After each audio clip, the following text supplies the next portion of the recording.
Welcome back to my channel smart study with सृष्टि।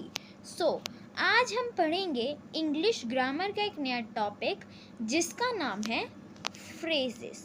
ठीक है, तो ये बहुत मज़ेदार होने वाला है, तो चलिए हम इसे शुरू करते हैं। तो फ्रेज होता क्या है? What is phrase? Okay, phrase क्या होता है? फ्रेज बताओ क्या होता है? Phrase a group of words which makes sense but not a complete sense is called the phrase. एक शब्द का समूह जो सेंस बनाता है बट कंप्लीट सेंस नहीं बनाता है, उसको हम कहते हैं फ्रेजेस।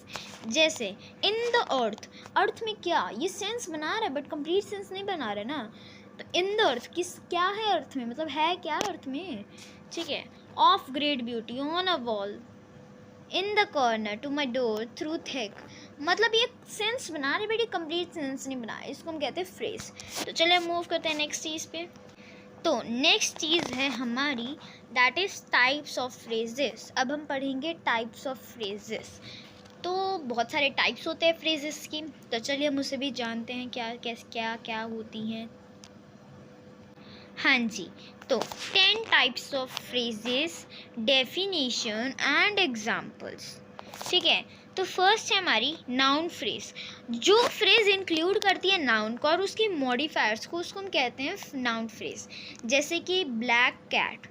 ठीक है, सेकेंड हमारा वर्ब फ्रेज। फ्रेज जो कंसिस्ट करता है वर्ब की और उसके कंप्लीमेंट्स की, ऑब्जेक्ट या मॉडिफायर्स की। ठीक है, उसको हम कहते हैं वर्ब फ्रेज। जैसे कि इज़ रनिंग क्विकली। ठीक है, थर्ड है हमारा एडजेक्टिव फ्रेज। जो फ्रेज इंक्लूड करता है एडजेक्टिव को और उसकी मॉडिफायर्स को, उसको हम कहते हैं एडजेक्टिव फ्रेज।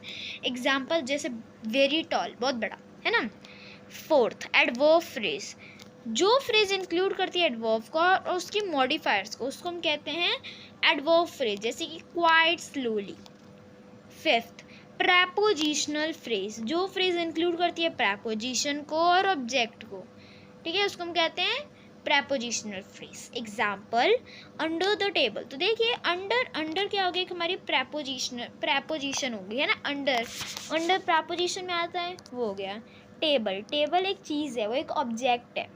ठीक है, ये दोनों मिला के क्या बनते हैं हमारे प्रेपोजिशनल फ्रेज। ठीक है, सिक्स्थ इज पार्टिसिपियल फ्रेज। पार्टिसिपियल फ्रेज क्या होता है? जो फ्रेज इंक्लूड करते हैं प्रेजेंट और पास्ट को। ठीक है, जो फ्रेज इंक्लूड करते हैं प्रेजेंट और पास्ट को पार्टिसिपियल और उसकी मॉडिफायर्स को। ठीक है, उसको हम कहते हैं पार्टिसिपियल फ्रेज। जैसे कि running through the park. Seventh infinitive phrase. और फ्रेज जो इंक्लूड करती है infinitive, to plus base form the verb और उसकी modifiers. Example to read a book. Is it clear? Eighth gerund phrase. Gerund phrase क्या होता है? जो फ्रेज इंक्लूड करती है गेरेंट को और वर्ब एंडिंग होती है एक्टिंग जो नाउन की एज अ नाउन। ठीक है, और उसकी मॉडिफायर, जिसको हम कहते हैं gerund phrase. Example swimming in the ocean. Swimming in the ocean. ठीक है, तो ये हो गया हमारा गेरेंट फ्रेज का example. Ninth absolute phrase. Absolute phrase क्या होती है? जो फ्रेज इंक्लूड करती है नाउन को और पार्टिसिपियल को और मॉडिफाई करती है पूरा सेंटेंस। ठीक है, एब्सोल्यूट फ्रेज क्या होती है? जो फ्रेज इंक्लूड करती है नाउन को, उसमें नाउन भी इंक्लूड होता है और पार्टिसिपल इंक्लूड होता है। ये पार्टिसिपल भी इंक्लूड होता है, मतलब पास्ट प्रेजेंट वगैरह। ठीक है, और वो मॉडिफाई करती है पूरा sentence. Example her arms folded across her chest she weighted. Is it clear? Tenth opposite phrase. Opposite phrase क्या होता है? फ्रेज जो रिनेम्स करता है और प्रोवाइड करता है additional information about a noun. Example my friend the doctor. तो अपोजिटिव फ्रेज क्या होता है? अपोजिटिव फ्रेज होता है जो फ्रेज रिनेम करता है, प्रोवाइड करता है एक्स्ट्रा इन्फॉर्मेशन नाउन के बारे में। जैसे कि माई फ्रेंड द डॉक्टर। ठीक है, तो वो एक एक्स्ट्रा इन्फॉर्मेशन दे रही है। Is it clear? तो हमने इंग्लिश ग्रामर का फ्रेज टॉपिक भी कंप्लीट कर लिया है। If you have any doubt free to ask me in comment section. Bye.